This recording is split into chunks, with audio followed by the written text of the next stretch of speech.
আসসালামু আলাইকুম। Food lover test চ্যানেলে আপনাদের সবাইকে স্বাগত জানিয়ে শুরু করছি আজকের রেসিপি। আজ আমি আপনাদেরকে বানিয়ে দেখাবো ফ্রাইড রাইসের রেসিপি। বাড়িতে কিভাবে আপনারা খুব সহজেই এইরকম ঝরঝরে ফ্রাইড রাইস বানিয়ে নিতে পারবেন সেটাই আপনাদের সঙ্গে শেয়ার করব। আমার এই রেসিপিটা যদি আপনাদের ভালো লেগে থাকে তাহলে আমার চ্যানেলটিকে সাবস্ক্রাইব করবেন, লাইক, শেয়ার আর কমেন্ট করে আমার পাশে থাকবেন। তো চলুন রেসিপিটি শুরু করা যাক। এই রাইসের রেসিপিটি বানানোর জন্য আমি এখানে 300 গ্রাম বাসমতি চাল নিয়েছি। এই চালটাকে এবার আমি 5 থেকে 6 বার ভালো করে জল দিয়ে ধুয়ে নেব। চালটা আমার ধোয়া হয়ে গেছে, এবার জল দিয়ে এটাকে আমি 2 ঘন্টা ভিজিয়ে রাখবো। এবার একটি হাঁড়িতে আমি পরিমাণ মতন জল নিয়েছি, দিয়ে দিলাম 2টো তেজপাতা, দেব লবণ। এবার এই জলটা গরম হওয়া পর্যন্ত অপেক্ষা করব। সব কিছুকে একবার খুব ভালোভাবে মিশিয়ে নেব। জলটা গরম হয়ে গেছে, এবার এর মধ্যে দিয়ে দেব জল ঝরানো চালটা।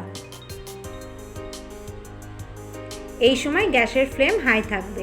চালটা যেহেতু আমাদের 2 ঘন্টা ভেজানো ছিল, সেই জন্য ভাত হতে বেশিক্ষণ সময় লাগবে না, মাত্র 6 থেকে 7 মিনিটের মধ্যে ভাতটা তৈরি হয়ে যাবে। এই সময় কিন্তু গ্যাসের ফ্লেমটা হাই থাকবে।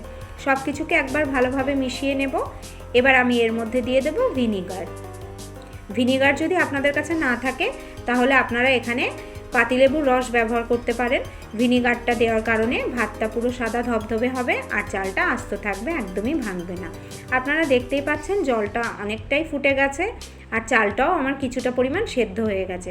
চালটাকে আমি 90% সেদ্ধ করে নেব। চালটা আমার 90% সেদ্ধ হয়ে গেছে, এবার এটাকে আমি জল ঝরিয়ে নেব।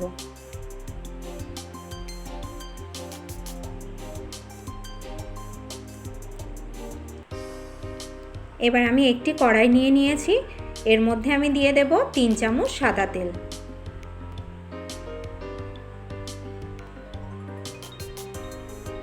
দেব 1 চামচ ঘি।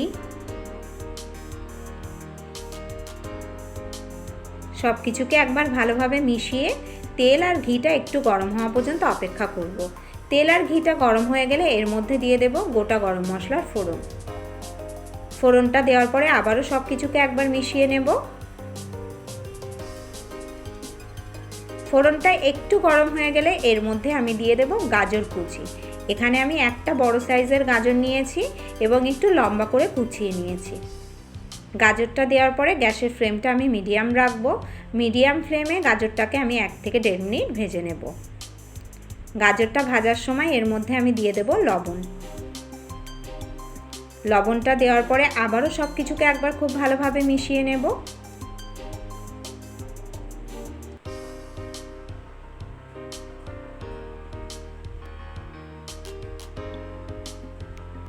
গাজরটা একটু নরম হয়ে গেছে, এবার আমি এর মধ্যে দেব একটা ক্যাপসিকাম কুচি। এখানে আমি একটা বড় সাইজের ক্যাপসিকাম নিয়ে একটু লম্বা করে কুচিয়ে নিয়েছি।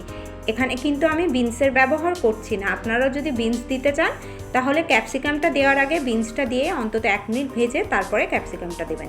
এবার আমি এর মধ্যে দিয়ে দেব কাজু আর কিশমিশ। সব কিছুকে একবার খুব ভালোভাবে মিশিয়ে নেব আর গ্যাসের ফ্লেমটা কিন্তু এবার হাই করে দেব। দেব 1/2 চামচ চিনি, দিয়ে আবারও সব কিছুকে একবার ভালোভাবে মিশিয়ে নেব।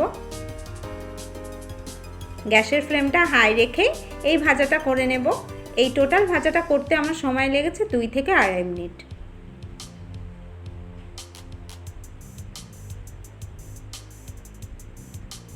সবজিগুলো আমার ভাজা হয়ে গেছে, এবার গ্যাসের ফ্লেমটা একদম লো করে দেব। দিয়ে আমরা যে ভাতটা বানিয়ে রেখেছিলাম সেটার অর্ধেকটা এবার এই সবজির উপরে দিয়ে দেব। খুব হালকা হাতে এটাকে মেশাবো। এটা খেয়াল রাখতে হবে যেন এই ভাতগুলো ভেঙে না যায়। আর গ্যাসের ফ্লেমটা কিন্তু এখন একদম লো থাকবে।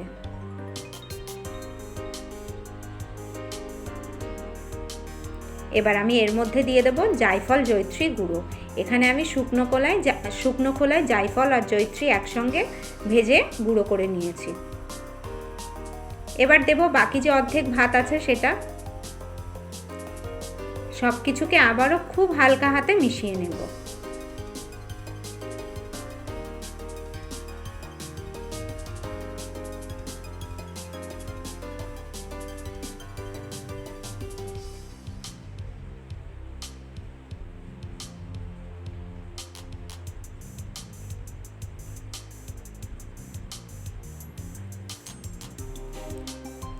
এবার আমি এর মধ্যে দিয়ে দেব 2 চামচ চিনি। চিনিটা দেওয়ার পরে আবারও সব কিছুকে খুব ভালোভাবে মিশিয়ে নিয়ে ভাতগুলোকে আমি একটু লেভেল করে সমান করে দেব।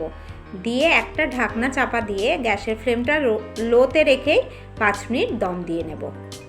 গ্যাসের ফ্লেমটা একদমই বাড়ানো যাবে না, দম দেওয়ার সময় গ্যাসের ফ্লেমটা কিন্তু লোতেই রাখতে হবে। তো ভাতগুলোকে আমি সমানভাবে বিছিয়ে দিলাম, দিয়ে এবার একটা ঢাকা চাপা দিয়ে দিচ্ছি। একদম লো ফ্লেমে আমি 5 মিনিট এটাকে দমে রাখবো। 5 মিনিট হয়ে গেছে, ঢাকনাটা আমি খুলে নিয়েছি। আপনারা দেখতেই পাচ্ছেন কত সুন্দর ঝরঝরে আমাদের ফ্রাইড রাইসটা রেডি হয়ে গেছে। তো আপনারা এইভাবেই বাড়িতে বানাবেন, দেখবেন এত সুন্দরই ফ্রাইড রাইস আপনারা বানিয়ে নিতে পেরেছেন। আমার রেসিপিটি যদি আপনাদের ভালো লেগে থাকে তাহলে অবশ্যই আমার পাশে থাকবেন।